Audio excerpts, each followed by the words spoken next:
उसी रात साहूकार को स्वप्न ने शिवजी ने दर्शन दिया और कहा कि तुम्हारे पूजन से मैं प्रसन्न हुआ। इसी प्रकार जो भी व्यक्ति इस कथा को पढ़ेगा या सुनेगा उसके समस्त दुख दूर हो जाएंगे और मनोवांछित सभी कामनाओं की पूर्ति होगी। ऐसा माना गया है कि सावन के महीने में सावन सोमवार का व्रत रखकर अगर सावन सोमवार की कथा की जाए तो इससे सभी दुखों का अंत होता है और भोलेनाथ अपने भक्तों की सभी इच्छाएं पूर्ण करते हैं। तो आप भी सावन के हर सोमवार अपने मन में भोलेनाथ का नाम लेकर इस पावन कथा को जरूर करें। इस कथा को कभी भी सुना जा सकता है।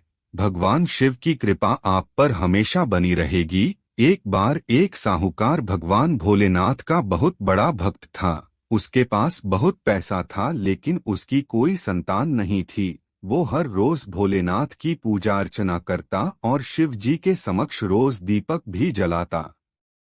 साहूकार की केवल यही इच्छा थी कि उसके घर संतान हो। साहूकार की भक्ति देखकर मां पार्वती ने भोलेनाथ को कहा, आपका ये भक्त दुखी है, आपको इसकी इच्छा पूरी करनी चाहिए। भोलेनाथ ने मां पार्वती को बताया, इसके पास पुत्र नहीं है और यही इसका दुख है। मां पार्वती के कहने पर भोलेनाथ ने मां पार्वती को बताया कि साहूकार के भाग्य में पुत्र योग नहीं है। अगर साहूकार को पुत्र का वरदान मिल भी गया तो उसका पुत्र केवल 12 वर्ष तक ही जीवित रहेगा।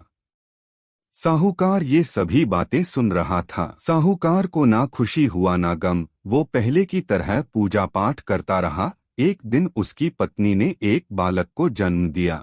उसके परिवार में जश्न का माहौल था, लेकिन साहूकार पहले की तरह ना खुश था ना दुखी। 11 साल की उम्र में साहूकार ने अपने बालक को उसके मामा के साथ शिक्षा ग्रहण करने के लिए काशी भेज दिया। साहूकार ने अपने साले को बोला, रास्ते में ब्राह्मण को भोज भी करा दें।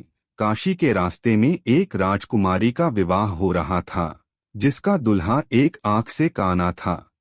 तो उसके पिता ने जब अति सुंदर साहूकार के बेटे को देखा तो उनके मन में आया कि क्यों न इसे ही घोड़ी पर बिठाकर शादी के सारे कार्य संपन्न करा लिए जाएं। जब विवाह संपन्न हो गया तो जाने से पहले साहूकार के बेटे ने राजकुमारी की चुंदरी के पल्ले पर लिखा कि तेरा विवाह तो मेरे साथ हुआ, लेकिन जिस राजकुमार के साथ भेजेंगे वह तो एक आंख का काना है। इसके बाद साहूकार का बेटा काशी पहुंच गया।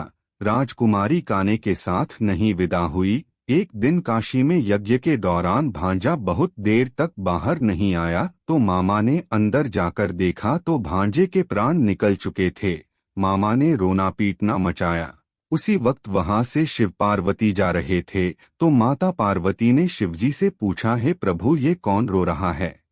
तभी उन्हें पता चलता है कि यह तो भोलेनाथ के आशीर्वाद से जन्मा साहूकार का पुत्र है। तब माता पार्वती ने कहा, स्वामी इसे जीवित कर दें, अन्यथा रोते रोते इसके माता पिता के प्राण निकल जाएंगे। तब भोलेनाथ ने कहा कि हे पार्वती, इसकी आयु इतनी ही थी सो वह भोग चुका है। लेकिन माँ के बार बार कहने पर भोलेनाथ ने उसे जीवित कर दिया। लड़का ओम नमः शिवाय करते हुए जी उठा और मामा भांजे दोनों ने ईश्वर को धन्यवाद दिया और अपनी नगरी की ओर लौटे। रास्ते में वही नगर पड़ा और राजकुमारी ने उन्हें पहचान लिया। तब राजा ने राजकुमारी को साहूकार के बेटे के साथ बहुत सारे धनधान्य के साथ विदा किया। इसके बाद वो अपने गांव पहुंचे जहां साहूकार अपने बेटे और बहू को देखकर बहुत खुश हुआ।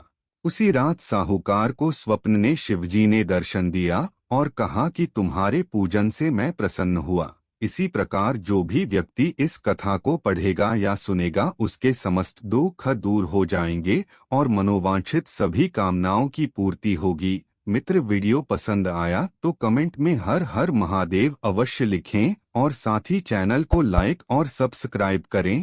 भगवान शिव आपकी हर मनोकामना पूर्ण करें। मिलते हैं अगले वीडियो में। जय शिव शंकर।